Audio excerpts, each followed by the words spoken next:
Well, look who's here. London! He comes from beyond time. Welcome to Androidvision. When Satan goes wild. Can't say enough about this film. It is a real fucking shitty goddamn film. Too bad about the dead cheerleader in the second floor, John. If it burns, yeah, you should see a doctor. Or if it stinks. This is a asylum for the incurably insane. Yeah, yeah, exactly.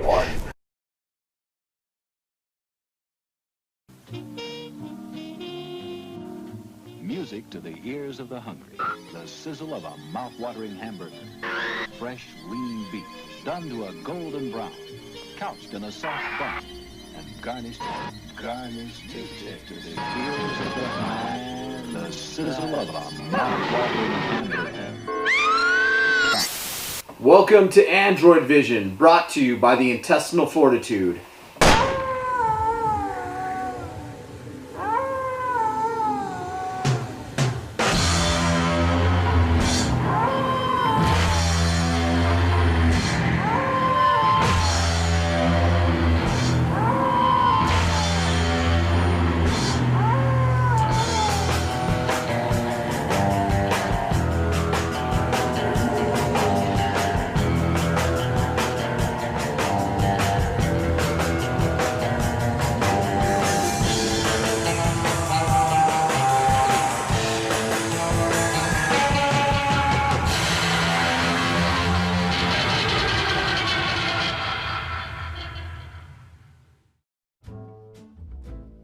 Thank you so much for tuning to Androidvision, your Thanksgiving edition.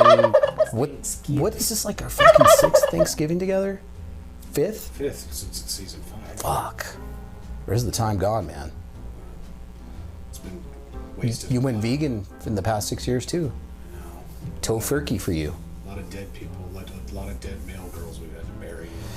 We've had a few dead male girls, but again, thank you for this current one sticking with us. She's good. She's kind of a living dead girl herself, but she's awesome. So we really like her. But yeah, well, whatever. You know, it's a lot of property around here, and the blood, and you know, the trees need sustenance. They certainly. What trees? The dead trees. Yeah, the dead trees. There you go. All right, guys. We're gonna show another slasher tonight. This is kind of a weird slasher because it's a winter slasher in the woods. So there's snow, which is really cool. Yeah, we're kind of doing a summer slasher thing this holiday season, but it's the winter slashers, I guess you could say. And we picked some bad ones for you this year. I mean, below the radar slashers that none of you have probably even heard of or seen. Next 2 episodes is going to be it for you. Some fun stuff. That's right. We got Moonstalker. Yeah, crickets. Nobody's heard of Moonstalker. It's not that Cher movie. No. Okay. No. Moonstruck. That's Moonstruck. Okay. Even though Nicolas Cage is kind of a weird. He's the handless baker in that, right? Yeah. Yeah, I remember Going that. out with a very realistic, Cher. How come he was going bald in that movie, but then like other movies he has hair? I don't get that. There's money that is usually. Yeah, it's just got to keep churning out movies to pay for them plugs. Absolutely. There you go. That full-length hair he's got in Con Air. I love it. All right. We're going to show a nice Thanksgiving PSA. It's Young America Films presents 1951's A Day of Thanksgiving. That's right. Got a dad, like in the 50s, sitting on the couch, his feet up, reading a newspaper, talking about how he's enjoying his kids running around while his wife is slaving in the kitchen. So it's definitely a 50s film. Enjoying his lily white neighborhood. Yes, exactly. Yeah. He's enjoying it. Yeah. Well, we talked about the hiccup of Jim Crow earlier in the season. Yeah, that stumbling block. Yes, a stumbling block, and I think this is kind of the beginning of. Yeah, we talked about these PSAs from the 50s. They're not very diverse PSAs, as we would say. It's kind of painting a picture of a homogenous America, but it's still pretty fun.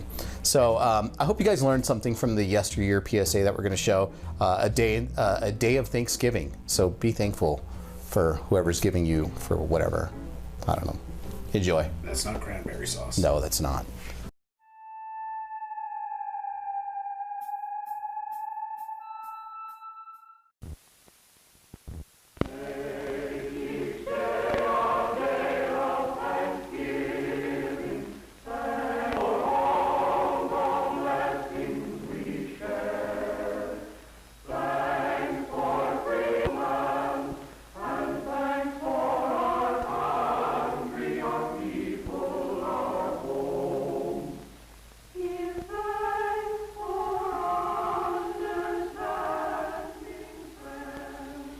I'm Bill Johnson. Around here, they just call me Dad.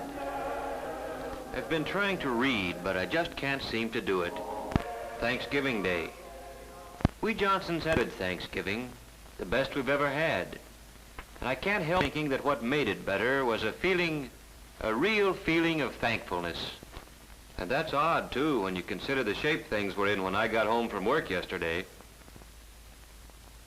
My kids, Dick and Tommy and Susan, were all home from school. And of course, Mother and the baby were there. His kids will. Mine were living tomorrow, right along with today, looking forward to Thanksgiving. And like most men, I'm glad it was Mother instead of me who had to break the news to them. Tomorrow's Thanksgiving. Turkey and dressing and pie and cake. And fruit salad and whipped cream and cranberries. Gee, I can hardly wait. Me too. Well, you know, children, we've had a lot of expenses this month, and, well, your father and I thought that... Well, the truth of the matter is, there just won't be any turkey this year. No turkey for Thanksgiving? Oh, I'm going to make a pumpkin pie. We'll have plenty to eat, but, well, we'll just have to get along without turkey. Mom, you don't mean it. It won't be Thanksgiving at all. Even the Pilgrims had a feast. After all, isn't that what Thanksgiving's for? I don't think it's fair. And it was right there that I came in, right in the thick of it.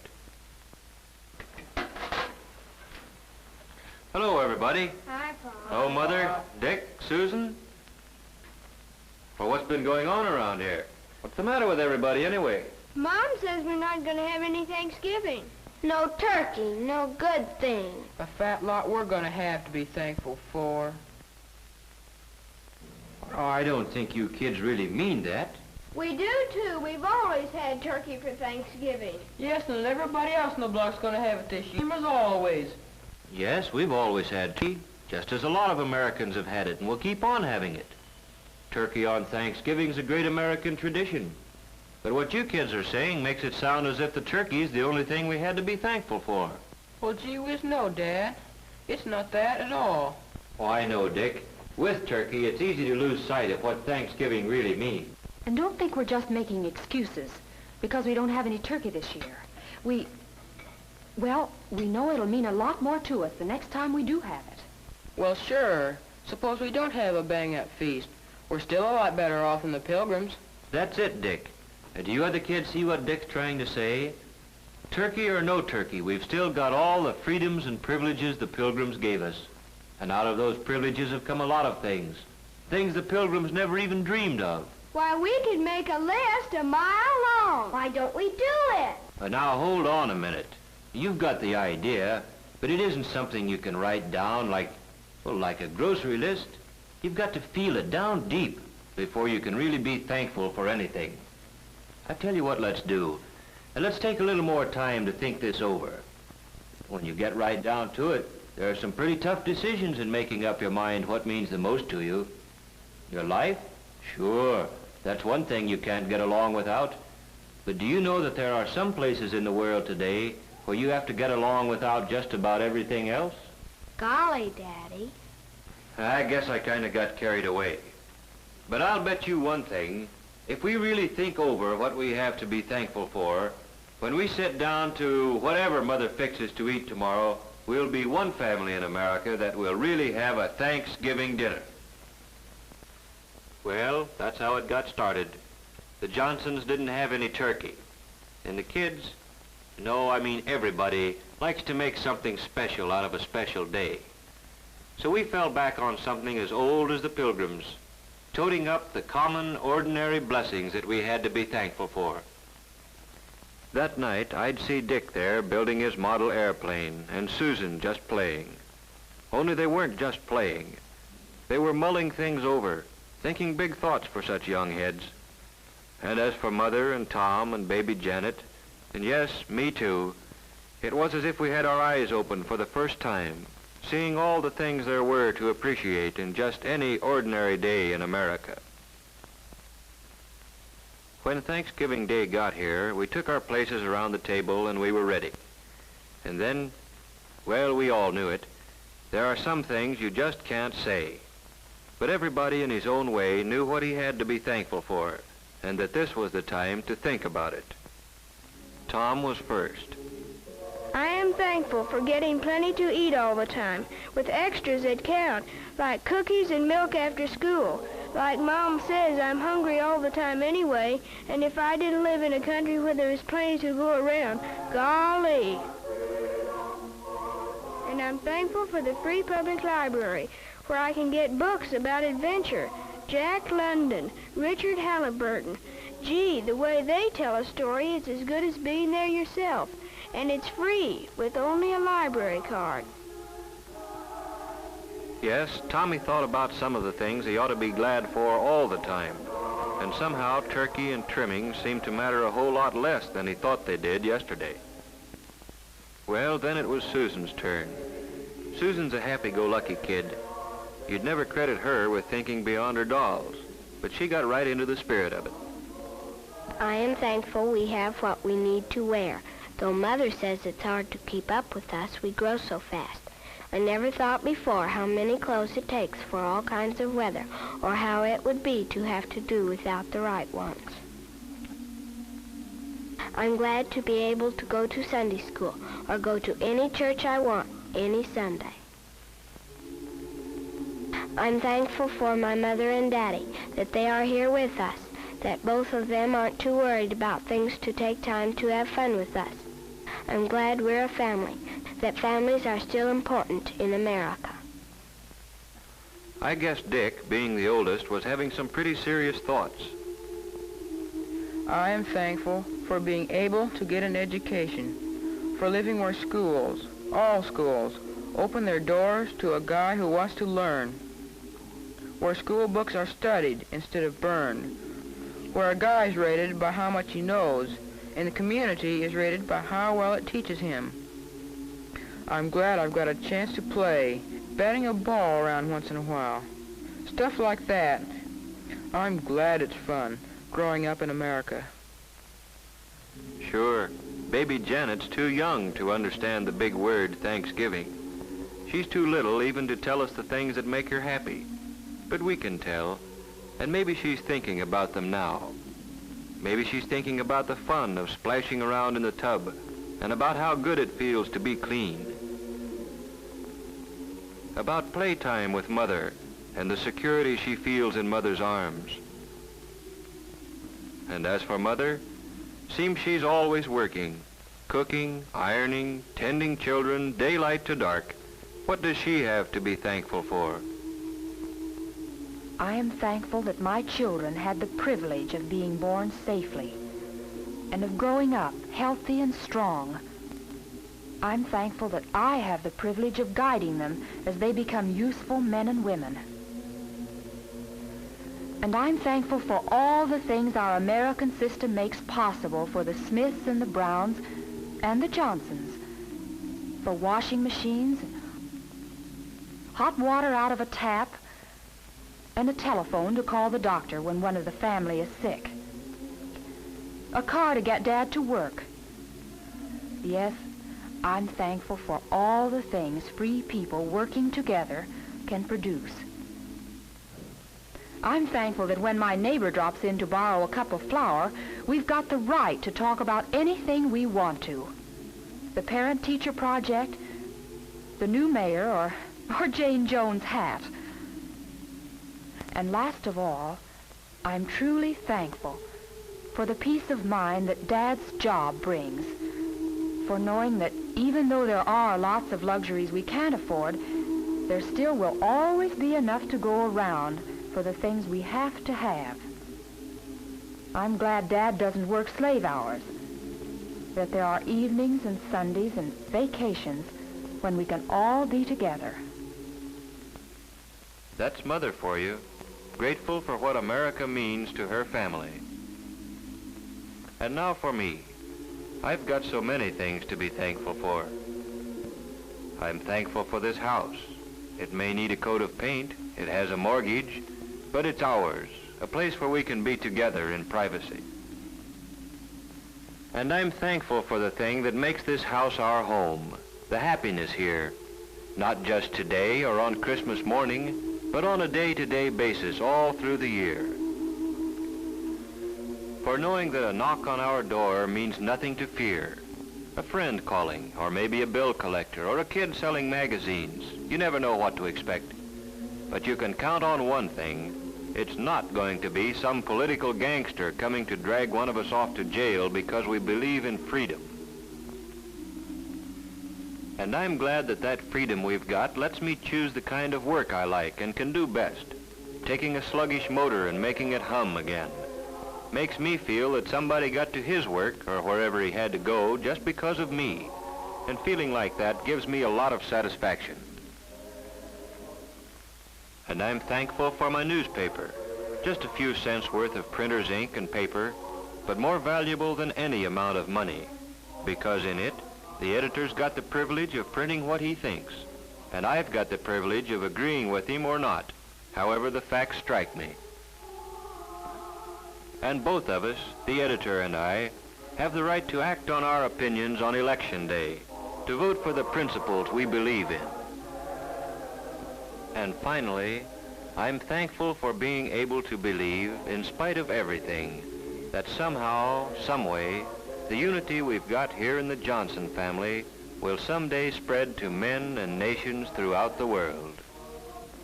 For all these things, we are truly and humbly thankful. Amen.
And now back to your regularly scheduled program.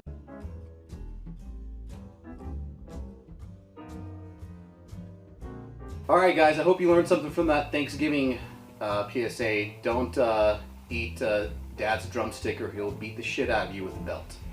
That's basically what happens. Like Bing Crosby. Yes, in the 50s. Like at Thanksgiving, you eat Dad's big piece of chicken or turkey and your ass is kicked. That's it. That's where it all started. It was acceptable back then. I mean, not now though.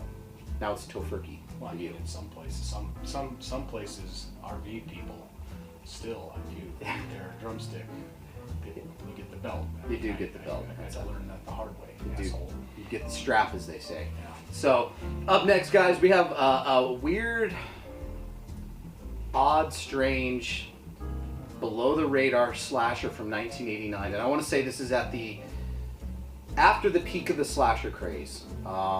And they were still trying to cash in, which is really odd to me. Because, I mean, I don't know why you'd be trying to... Unless you had a ton of fucking money and really good writers and you were able to put some sort of financial backing into a really good slasher film, why would you be making, like, something that maybe looked like it was filmed on a really bad camera? But 1989's Moonstalker. It's a slasher horror film. It was directed by Michael O'Rourke. Known for Deadly Love and Barbosa. Haven't heard of it. I know Barbosa.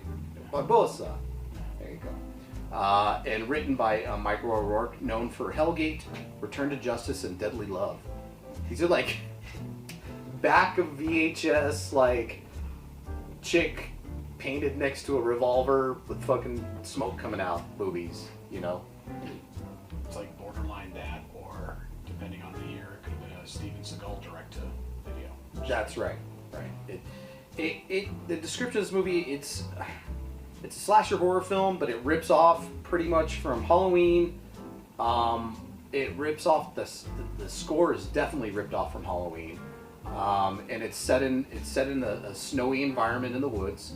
For some odd reason, the future camp counselors are training to be camp counselors with no kids there in the Sierra Nevada mountains at night in the snow. Makes no sense to me, but it's really bad, and that's why I wanted to show it. And it's like something you can put a notch on your belt, like, okay, I saw fucking Moonstalker, that's a real shit movie. The cover is really cool because it almost has like this, it looks like he's wearing a giant diaper on his face, the killer, with like, I don't know, some type of like athletic tape wrapped around it, and then another diaper put over that, and maybe some toilet paper, and some more athletic tape, all white. So that's what the killer's mask looks like, but for some reason he takes the mask off right at the beginning of the film, never to be seen again. But this movie makes no fucking sense, but it stars Blake Gibbons. That's the only guy I recognize, and he was in a soap or two. This is a really, like, maybe some fucking college students made this shit and never did anything ever again with it. So, guys, I'm sorry ahead of time, but this is my Thanksgiving to you. Enjoy Moonstalker. Thanks a lot.